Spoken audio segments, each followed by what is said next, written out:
الرحیم نحمده ونصلی علی رسوله الکریم اما بعد اعوذ باللہ من الشیطان الرجیم بسم اللہ الرحمن الرحیم والشمس وضحاها والقمر اذا تلاها والنهار اذا جلاها والليل اذا يغشاها والسماء وما بناها والارض وما طحاها ونفس وما سواها فألهمها فجورها وتقواها قد أفلح من زكاها وقد خاب من دساها كذبت ثمود بطغواها إذ انبعث أشقاها وقال لهم رسول الله ناقة الله وسقياها وكذبوه فعقروها فدمدم عليهم ربهم بذنبهم فسواها ولا يخاف عقباها. خیال ہوا کہ کئی دن قد افلح من تزکا کے بارے میں بتایا. میں نے کہا اسی قسم کے آگے اور بھی ہے یہ خیال ہوا کہ اس کے بارے میں کیا لکھتے ہیں.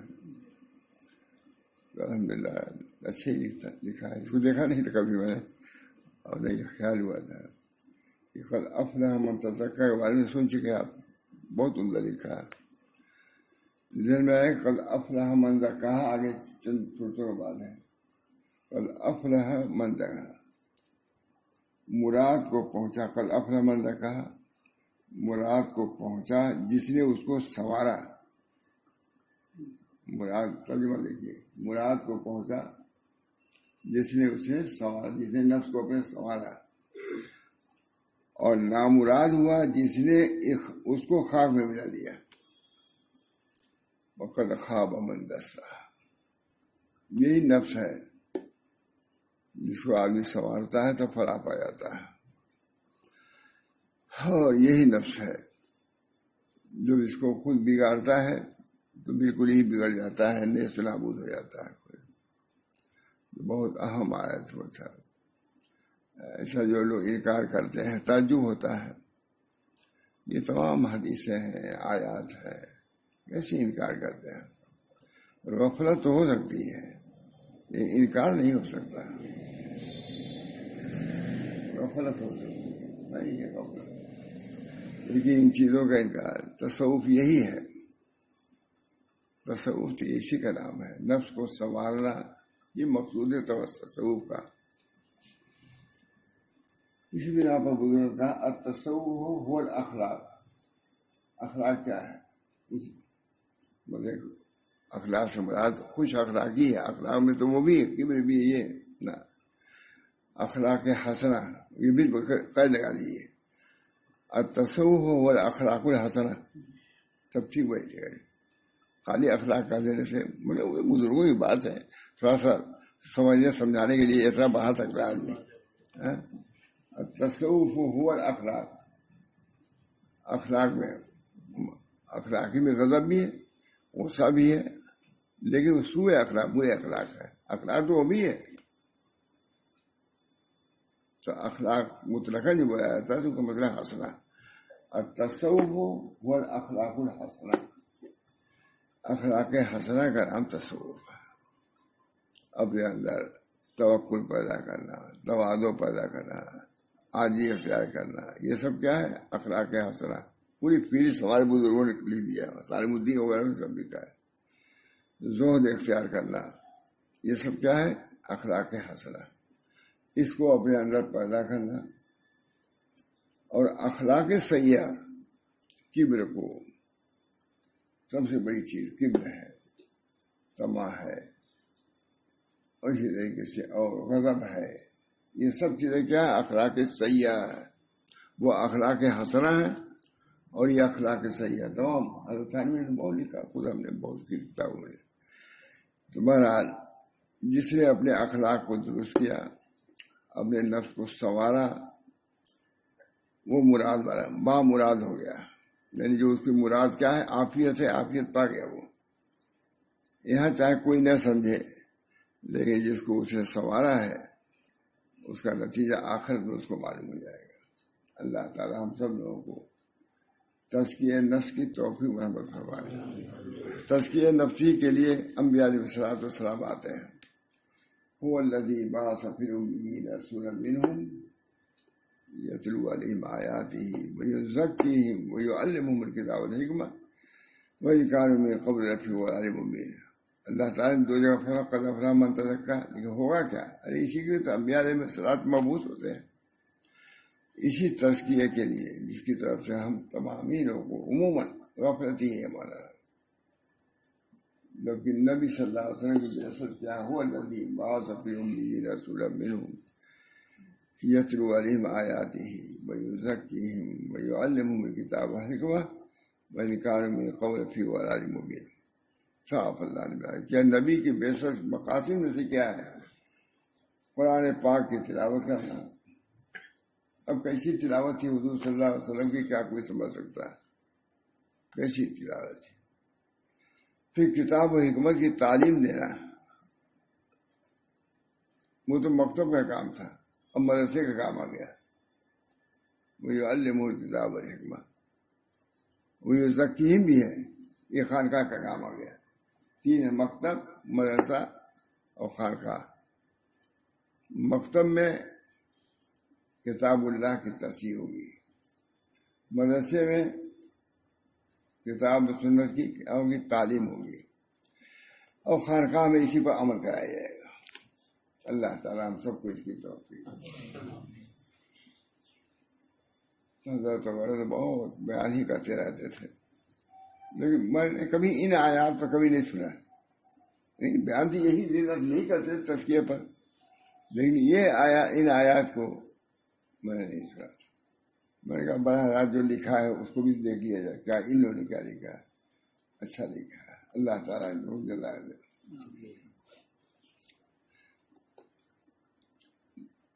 رشتہ جوڑنا ہے.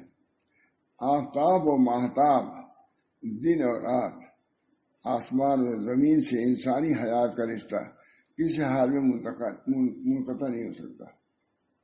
آفتاب کی ضرورت بھی ہے ہمارے لیے، اور ماہتاب کی ضرورت ہے. ہماری زندگی کے لیے آفتاب کی ضرورت ہے، اس کو دکھا آگے، اور چاند کی بھی ضرورت ہے، دن کی بھی ضرورت ہے اور رات کی بھی ضرورت ہے. آسمان کی ضرورت بھی ہے اور زمین کی بھی ضرورت ہے.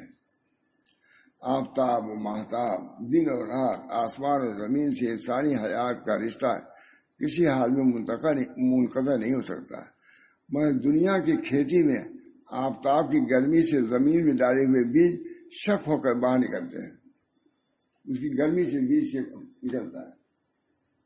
ہاں وہ زمین میں یہ آفتاب کی گرمی سے اللہ تعالیٰ کی وجہ. پھر یہی حالات اس کے نشو و نما کی کھیتی میں آفتاب کی گرمی نشو و نما ہے. آفتاب ہی کی گرمی سے موسموں کی تبدیلی آتی ہے.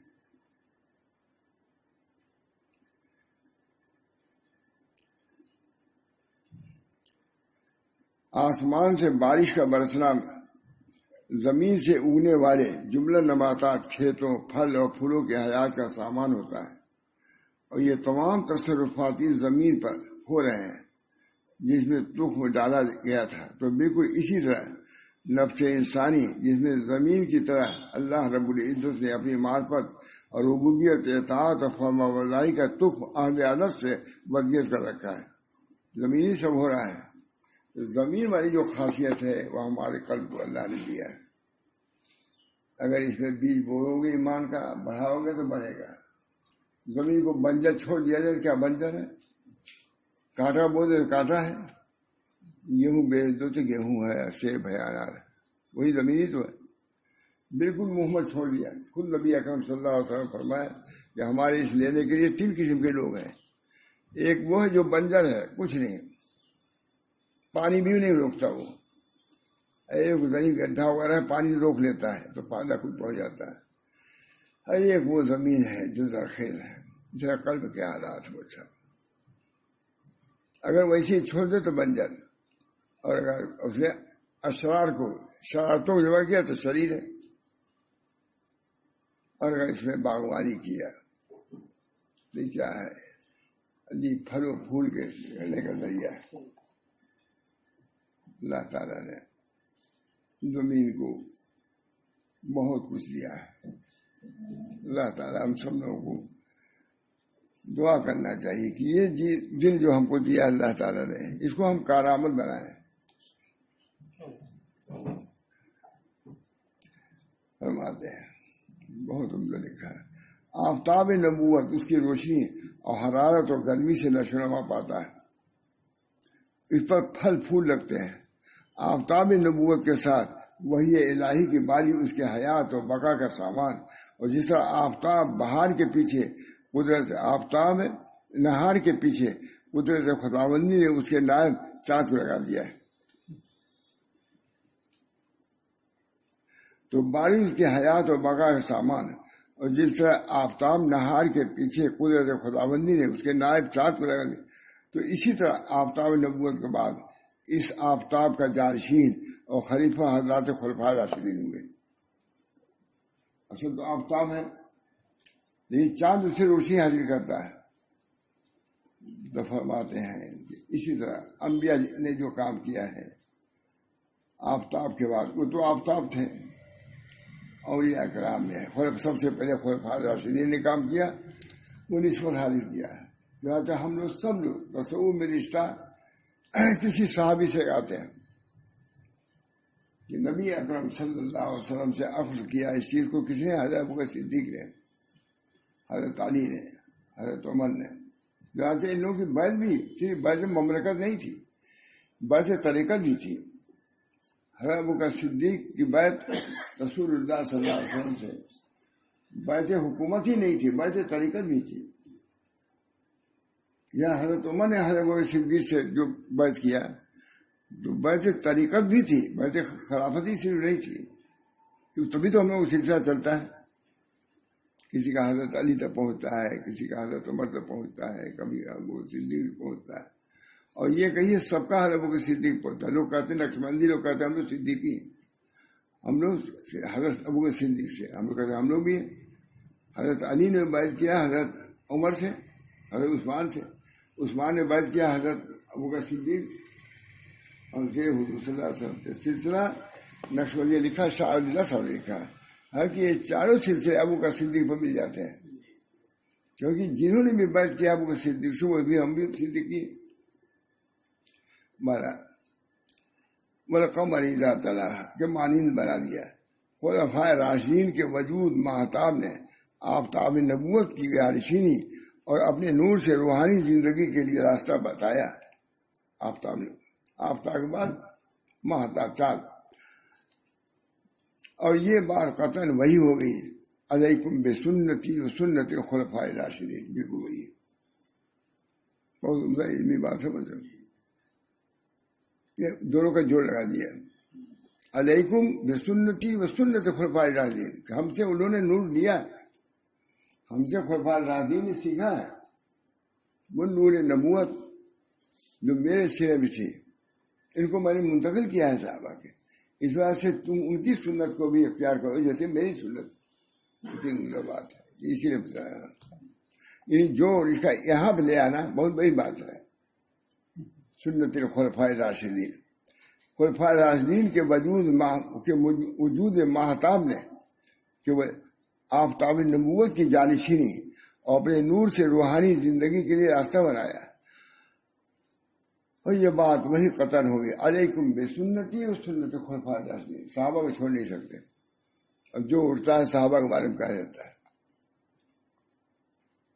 کسی صحابی سے کسی نے کہا کہ آئیے آپ تو معاہدہ کے بعد چوکر جیسے آپ ہیں. تو انہوں نے کوئی مذمت تو نہیں کہا تھا، لیکن مثال یہ دیا تھا. بعد خفا ہو گئے، کہا کہ ہم میں سے کوئی بھوسی وسی نہیں ہے، سب خالص میدہ ہے. کوئی صحابی یہ نہیں کہ چوکر ہے بھوسی ہے، مگر جملہ صحابہ جو ہیں وہ سب نور آفتاب سے منور ہیں. ہم سب علیکم بسنتی وہ خلفاء راشدین. یہ بہت بڑی بات ہے.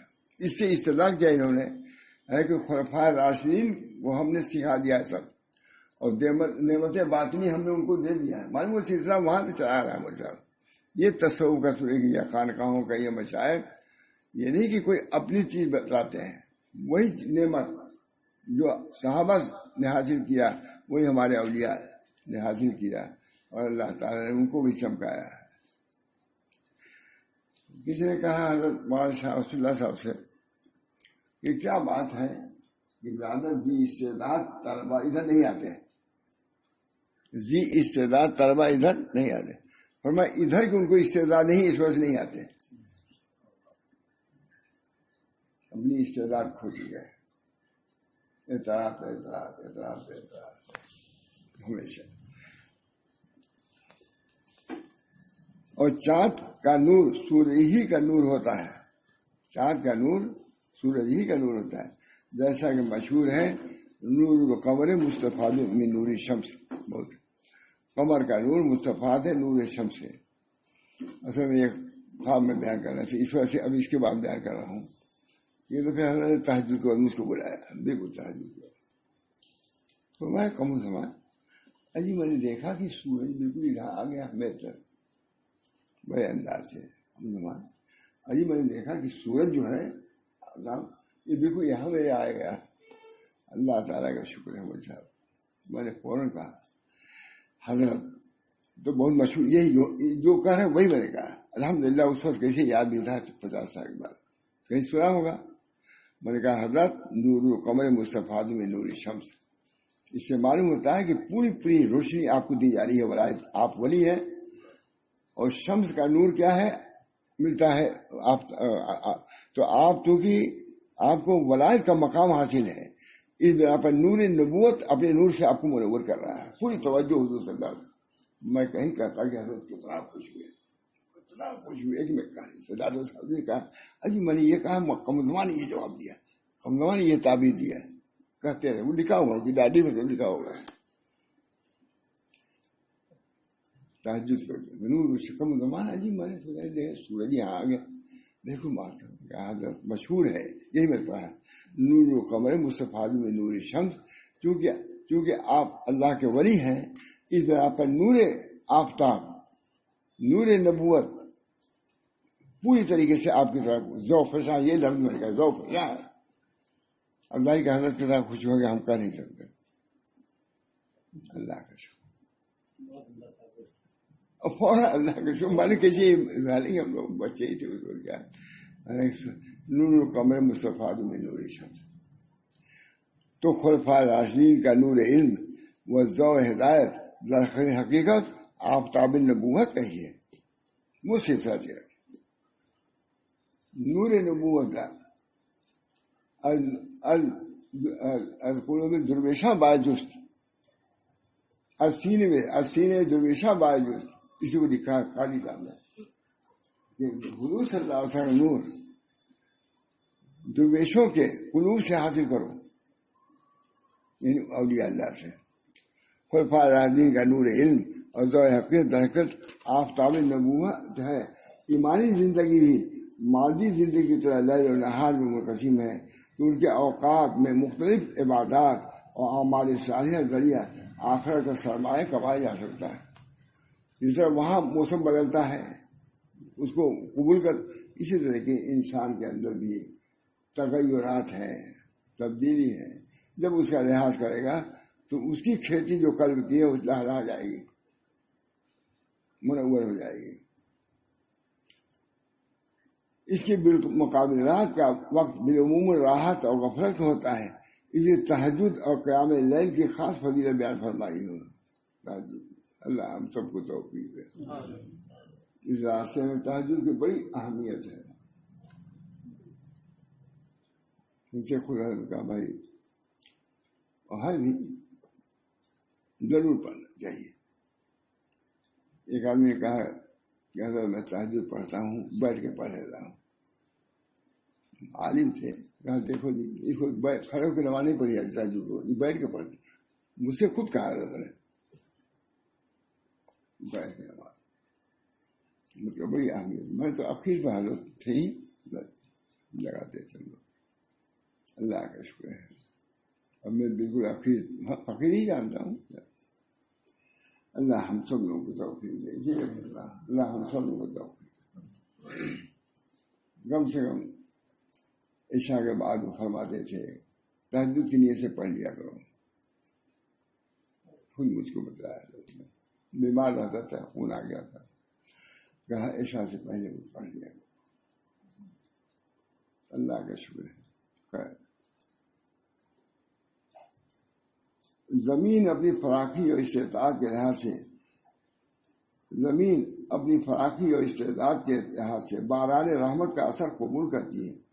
کسی حصے میں شادابی پھول پھل لگتے ہیں تو کسی میں سوائے جھاڑیوں اور کانٹوں میں کچھ نہیں ہوتا.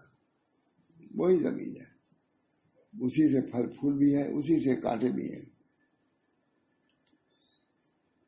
بالکل اسی طرح انسانی طبائع اپنی صلاحیتوں و وسعتوں کے لحاظ سے آسمانی ہدایت علوم نبوت سے مستفید ہوتے ہیں، کوئی کم کوئی زیادہ، اب کسی کو ذرا برابری پہ فائدہ نہیں ہوتا. بس سمجھنے کی بات ہے نہیں بول سکتے، علمی بات خود تشریح کر رہا ہے، بڑے آدمی. 12 کی در لطافت تبر خلاف نے در باغ اللہ در روئے در شو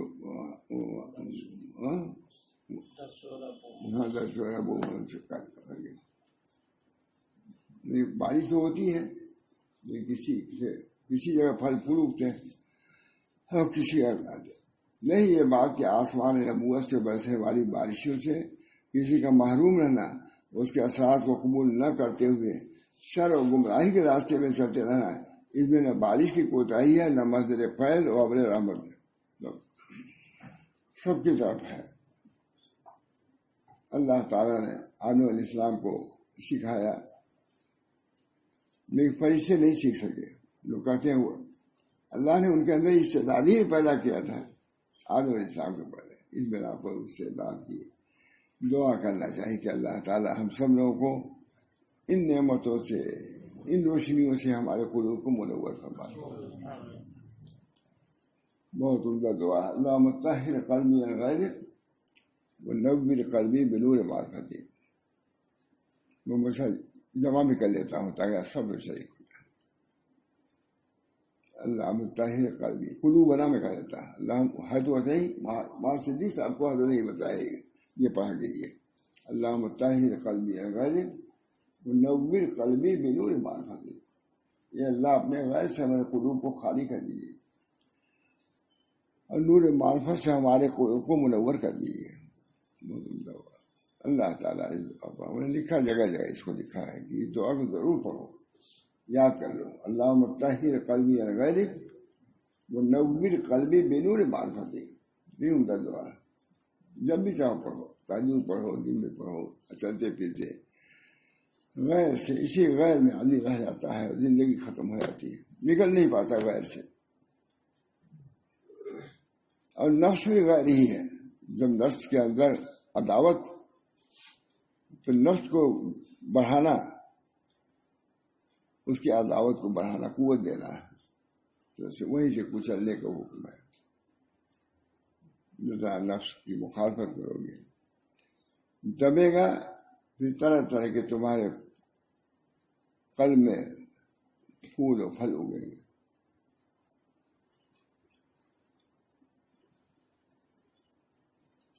رہی یہ بات کہ آسمانی نبوت سے برسنے والی بارشوں سے کسی کا محروم رہنا اور اس کے اثرات کو قبول نہ کرتے ہوئے شر اور گمراہی کے راستے پر چلتے رہنا، اس میں نہ بارش کی کوتاہی ہے، نہ مسئلہ فیاض کی. سنو، بارش تو ہے، جیسے یہاں بارش ہوتی ہے، اللہ کے رحمت کی بھی بارش ہوتی ہے، لیکن کوئی قلب قبول کرتا ہے، کوئی نہیں قبول کرتا ہے. اللہ تعالیٰ کی یہ تو اب تقدیر کی بات ہے، اس میں بات بھی نہیں کرنا چاہیے، بس اتنی ہی پہ رہنا چاہیے. ابھی تقدیر کی بات ہے.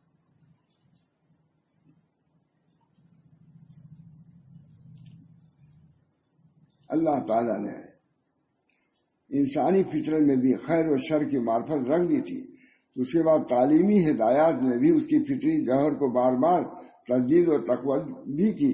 مادی اور نفسانی لذتوں میں انہماک نے اس جوہر کو قابل کر دیا. اللہ نے سب کے اندر صلاحیت رکھی، لیکن اس نے نفس کی ایسی پیروی کی، نفس کو برباد کر دیا. تو ان تعلیمات نے ترغیب و ترہیب اور انذار و تفسیر سے اس کو زندہ اور بیدار کرنا چاہا. پھر بھی اگر محروم رہا تو ظاہر ہے کہ اس ابر کرم اور آسمانی نبوت سے برسنے والی بارش کا کوئی بخل و قصور نہیں ہے. میں نے اسی کیا کہ 2 دن سے بیان ہو رہا ہے تو تھوڑا سا اور بھی اس کی وضاحت ہو جائے اچھا لکھا.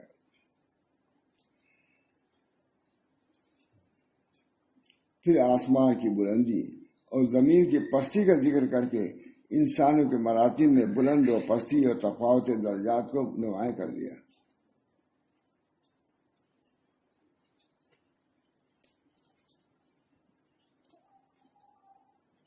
اس کے بعد متصل اصل مقصد بیان فرما دیا. قد افلح من زکاہا وقد خاب من دساہا. اتنی تفصیل کے بعد لکھا عالم نے کہ کسی چیز پر اتنی قسمیں اللہ نے نہیں کہی جو اس پر کی. اسی کا ترجمہ کیا نا محبوب نے ترجمہ کیا ہے. انہوں نے کہا اتنی قسموں کے بعد کوئی بات اللہ نے نہیں فرمائی. والشمس وضحاها سب قسمی تھا. والشمس وضحاها والقمر اذا تلاها والنهار اذا جلاها. قرآن سے بڑھ کے کوئی بیان کرنے والا نہیں. اس سے بڑھ کے کوئی بیان کر سکتا ہے کوئی عالم؟ یہ اللہ تعالیٰ ہی نے قسم بھی کھایا. اللہ تعالیٰ نے کون کھا سکتا ہے؟ اس کے بعد کیا فرماتے ہیں؟ قد افلح من زکاہا.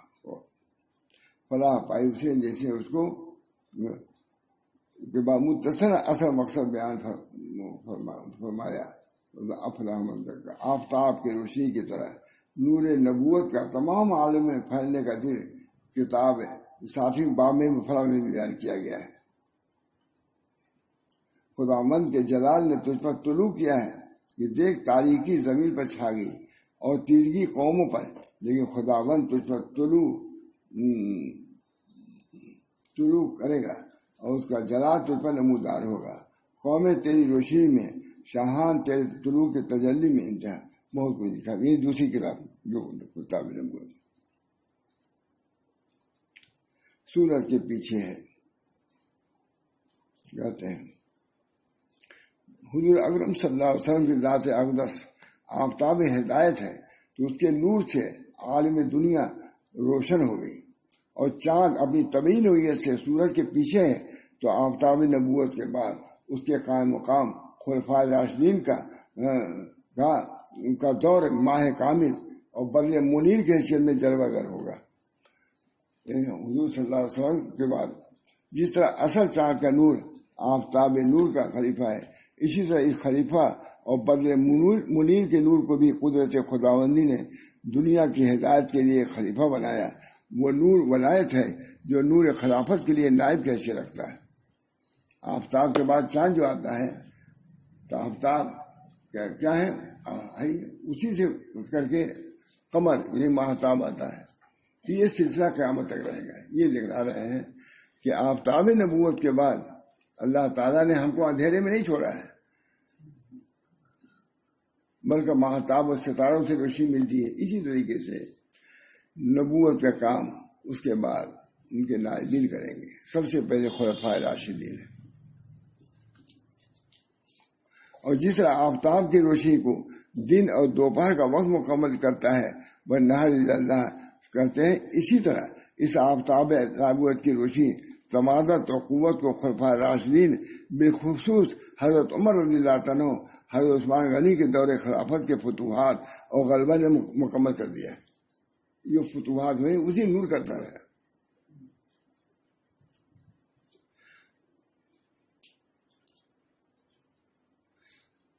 دین محمد صلی اللہ علیہ وسلم کا ظہور اور غلبہ اسی دور میں دنیا کے سامنے ظاہر ہوا جو آفتاب نبوت کے طلوع ہونے کے بعد کچھ وقت گزرنے پر آیا. تو بالکل ایسے ہی ہوگا جیسے آفتاب جب طلوع ہوا تو اس کی روشنی کمزور تھی، لیکن اس کی طلوعی سے نمودار ہونے والے دن نے اس کو مکمل روشنی اور مجلہ کر دیا. یہ منظر پوری طرح نظروں کے سامنے آ گیا. گویا خلافت راشدہ کے روز روشنی نے اپنی قوت اور غلبہ اور شوکت سے سورج کی روشنی کو مکمل کر دیا.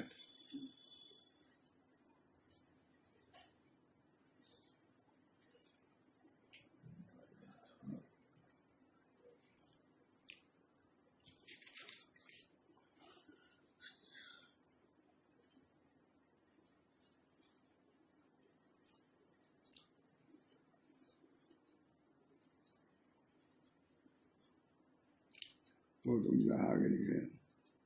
صرف یہی نہیں بلکہ عناصر اربع اور خیرات اربع میں بھی ایک ایسا اعتدال عطا کیا کہ اس کا نظام جسمانی بڑی ہی خوبی کے ساتھ قائم و جاری رہے.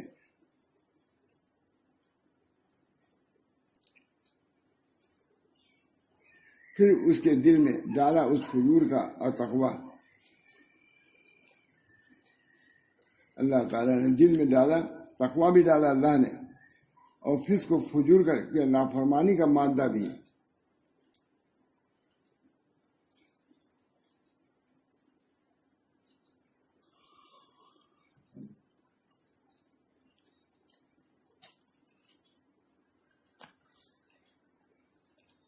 اللہ تعالیٰ نے ڈالا، بدی کے راستے کو بھی ظاہر کیا اور تقوی کے راستے کو بھی.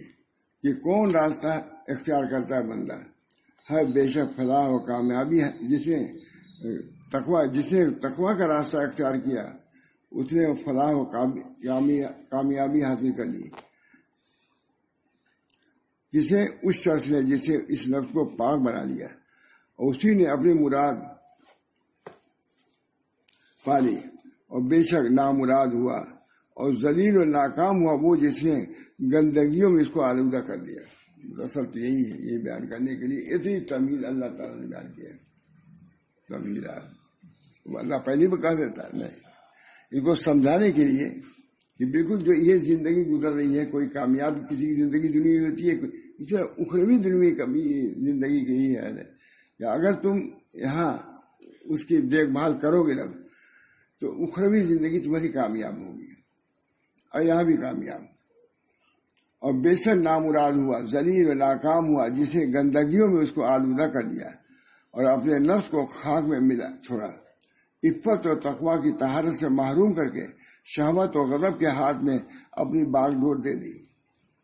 قد افلح من زکاہا وقد خاب من دساہا. یہ اثر ہے.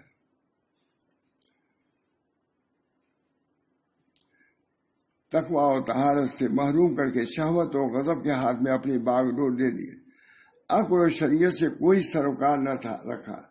فطرت کی صلاحیت اور تقاضوں کو بھلا کر خواہش ہوائے نفس کا غلام بن گیا. اشرف المخلوق ہونے کے باوجود وہ اختیار کیا کہ جانوروں سے بھی زیادہ ذلیل و خوار ہو گیا. اچھا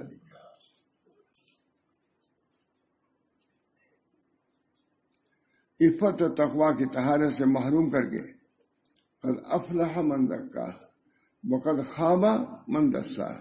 اب اصل تقریر یہی ہے، اسی لیے بولا وہ سب ضروری ہے، باتیں معلوم کرنے سے ایک اہمیت ہوتی ہے.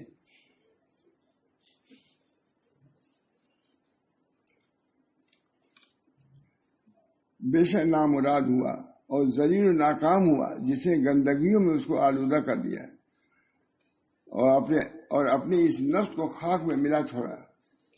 عفت اور تقوی کی طہارت سے محروم کر کے شہوت و غضب کے ہاتھ میں اپنی باغ ڈور دے دی. ضرورت نہیں مضمون کا تلاوت بھی ہوتی ہے، سب کچھ ذہن میں بھی نہیں آتا کہ اس میں کیا اللہ بیان کر رہا ہے. پوری حقیقت ہماری بیان کر رہا ہے کہ ہم کو کرنا کیا ہے. اسی نفس کو پاک کرنا ہے تاکہ ہم کو کامیابی حاصل ہو، اور اسی نفس کو رام کرنا ہے، تابع بنانا ہے تاکہ گمراہ نہ ہو اور برباد نہ ہو.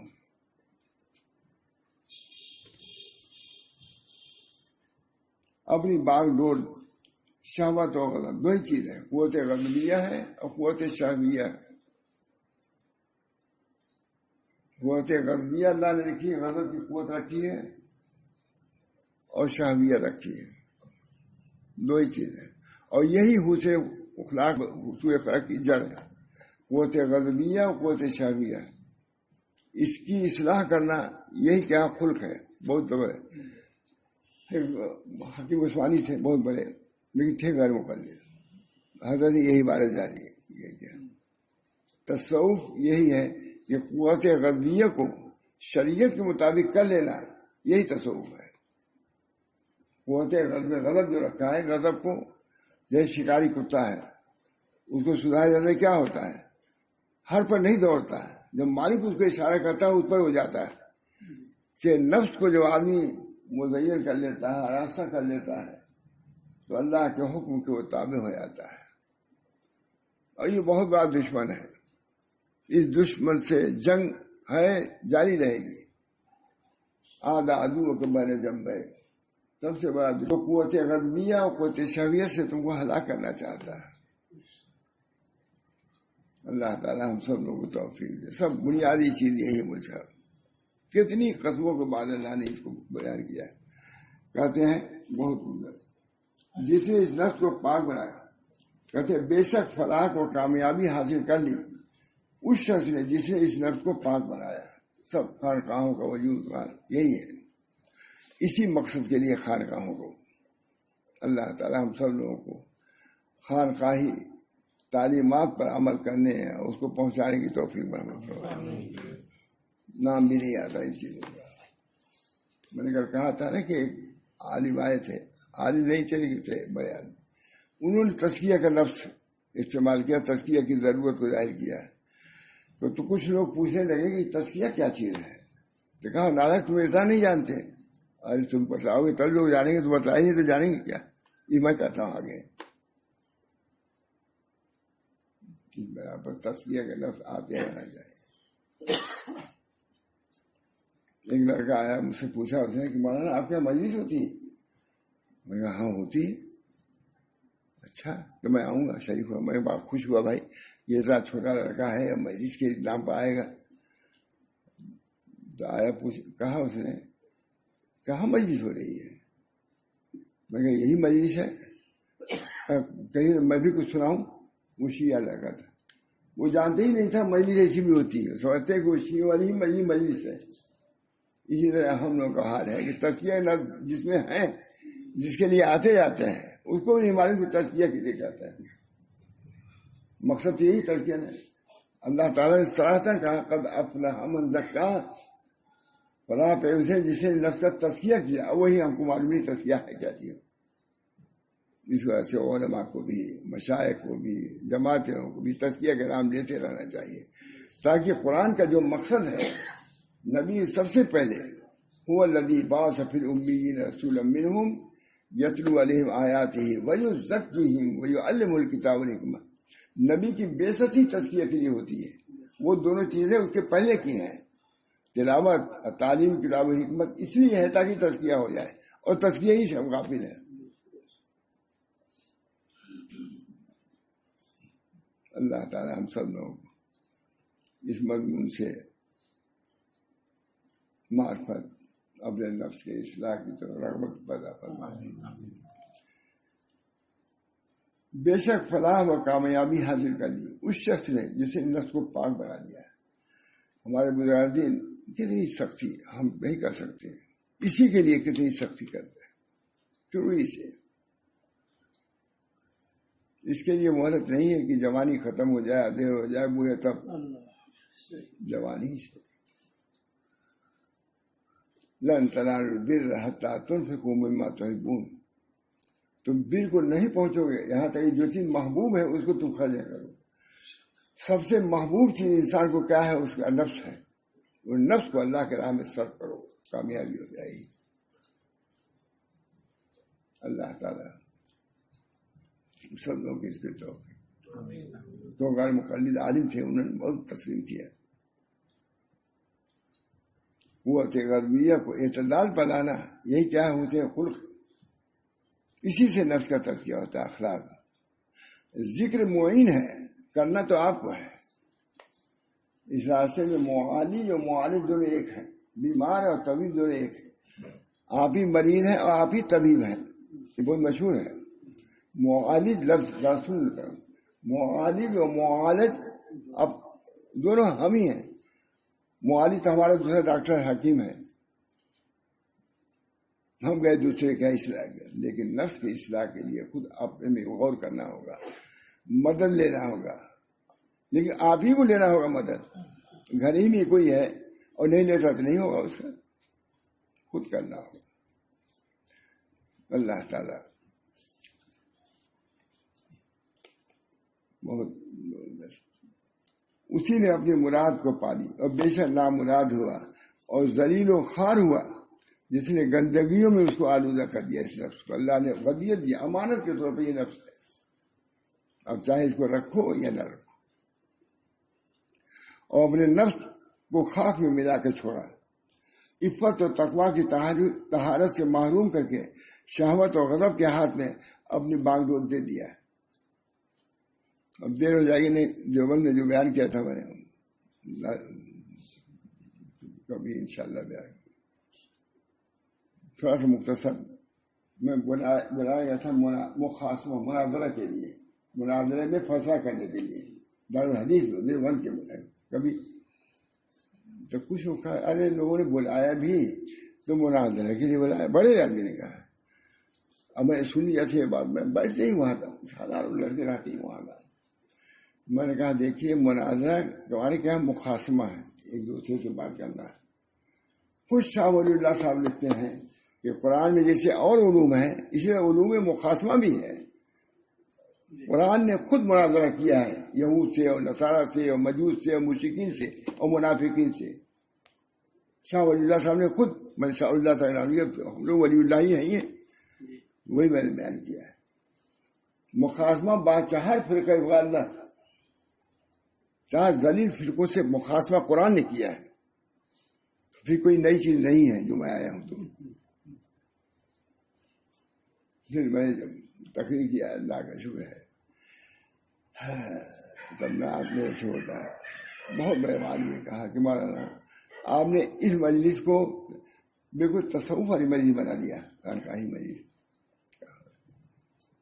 میں نے سب سے بڑا مخاصمہ، میں نے کہا 4 فرقے سے اللہ سے مخاصمہ ہے، اور ایک اور چیز ہے جس سے ہمارا مخاصمہ ہے، وہ نفس ہے. یہود و نصارہ یہ سب عدو ہیں باہر، اور نفس ہمارا اندر ہے، اس سے بھی مخاصمہ کرنا ہے. جب اس پر ہم کامیاب ہوں گے تو ان پر بھی کامیاب ہوں گے. آج ان پر جو ہم کو کامیابی نہیں ہو رہی ہے وہ اس وجہ سے کہ یہاں کے مخاصمے میں پھر ناکامیاب ہے. بیان کیا میں نے، اللہ کا شکر ہے. کہا تھا آپ میں تھے ہی نہیں، کیا کروں، بہت سخت ہوئے. سب طلبا آ گئے تھے، سب.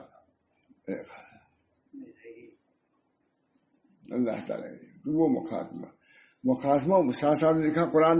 لیکن میں کہتا ہوں کہ ایک مخاصمہ نفس ہے. آدھا عدو کے بین جنبین، تمہارے پہلو میں جو ہے وہ سب سے بڑا دشمن ہے. میں نے کہا اس دشمن سے مخاصمہ کر کے کامیابی حاصل کرو تو انشاءاللہ باہر کے دشمن ہیں وہ بھی ناکامیاب ہو جائیں گے، تم کامیاب ہو جاؤ گے. اللہ کا شکر ہے بیان کیا. بلکہ اس سے اچھا نقل جلدی نہیں کر پاتا اپنے بیان کی وجہ سے. اور اپنے نفس کو خاک میں ملا چھوڑا. عفت اور تقویٰ کی تعلیم محروم کر کے شہوت اور غضب کے ہاتھ میں اپنی باغ ڈور دے دی. عقل و شریعت سے کوئی سروکار نہ رکھا.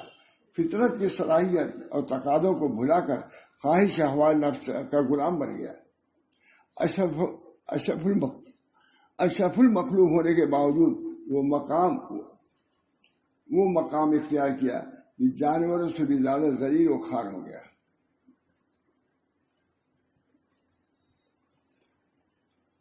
بڑھے تو فرشتوں کو بھی شرمسار کرے، ہے نا، یہ یاد ہوگا. اور گھٹے تو شیاطین کو بھی مات کرے، ہے کہ یہ بھی گرو بیان کر رہے ہیں. اسی کی چرا وہ شیر.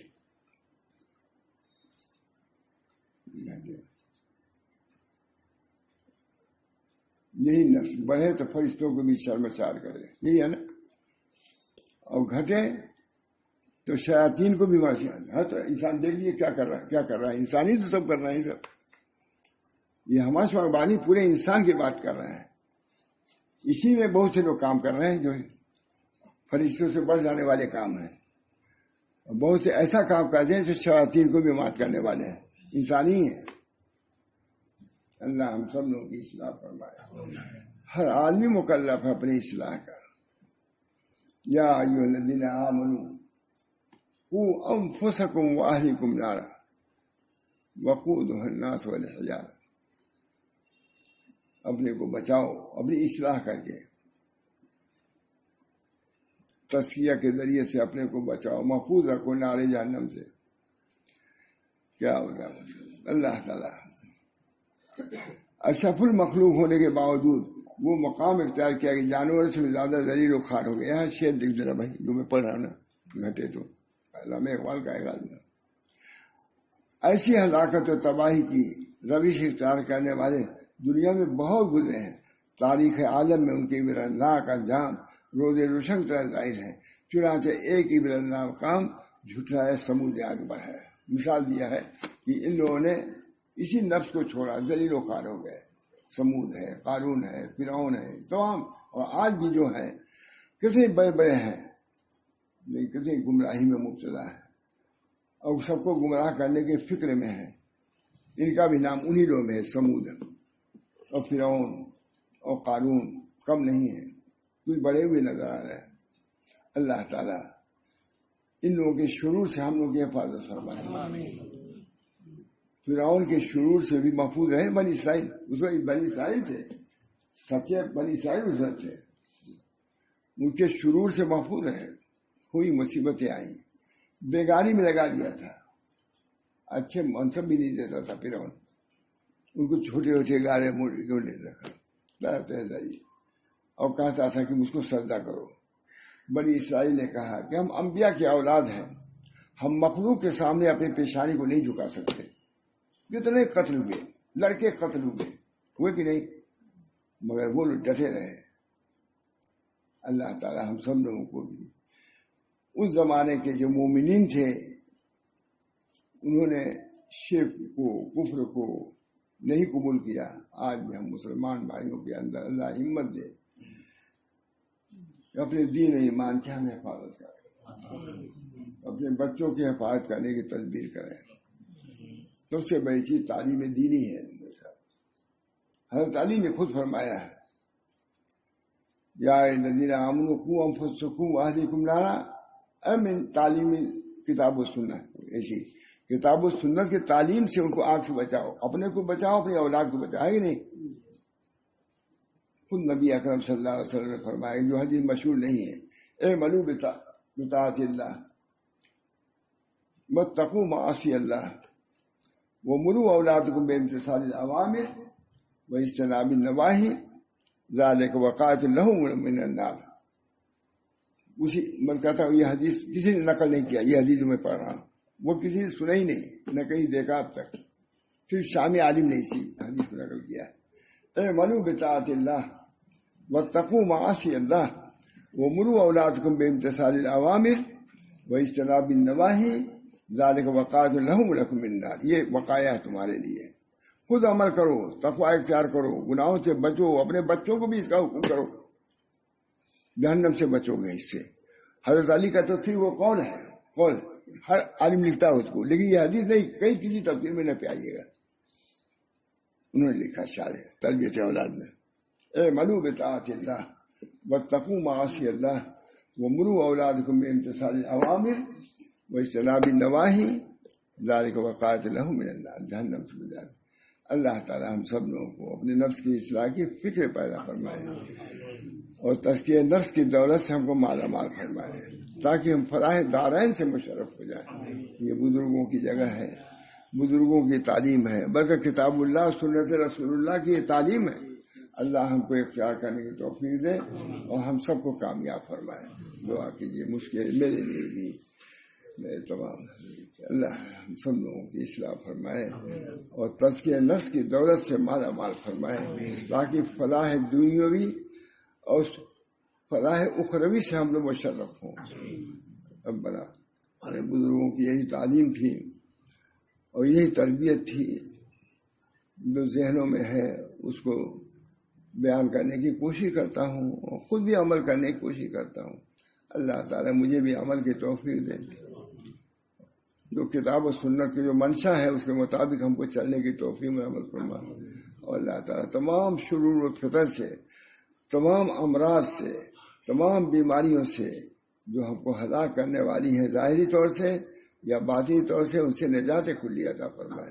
ربنا تقبل منا انک انت السمیع العلیم برحمتک یا ارحم الراحمین بحرمت سید نبی کریم صلی اللہ تعالی علیہ وسلم.